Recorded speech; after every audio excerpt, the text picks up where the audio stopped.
Gentlemen, Yes, sir. okay, let's pray to the Lord first. Thanksgiving prayer.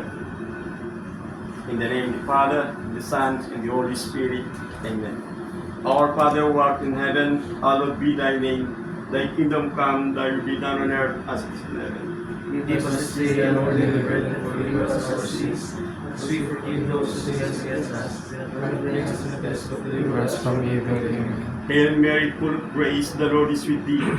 Blessed art thou among women, and blessed is the fruit of thy womb, Jesus. Holy Mary, Mother of God, pray for us sinners, now at the hour of our death. Amen.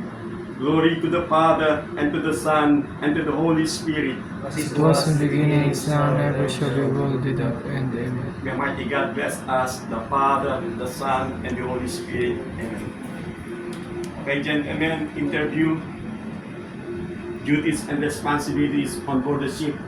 Master, Master is the overall command of the vessel.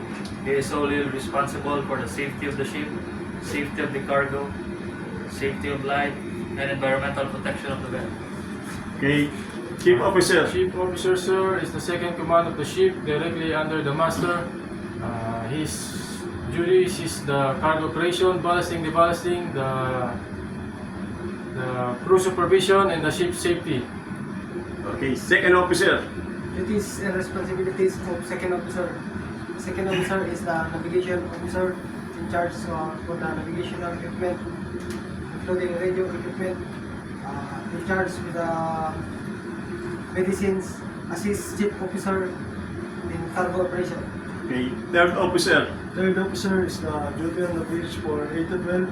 He is the one who is in charge in maintaining and inspecting life-saving appliances and firefighting equipment. He also assists chief officer in port, example in cargo operations, and assists captain in port documents.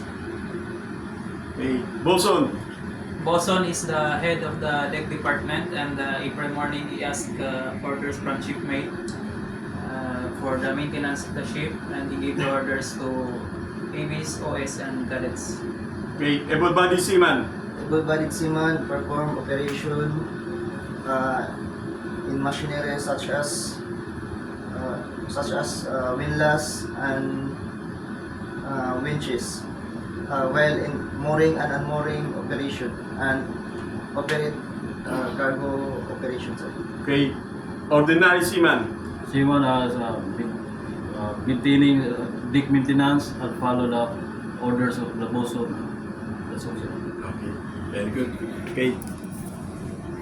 Next, Deck Cadet, assist with shipmate in cargo operation, and also to bosun and deck crew. okay, very good. Okay, gentlemen, please subscribe my YouTube channel, Cap TV Timbot TV. Thank you and God bless.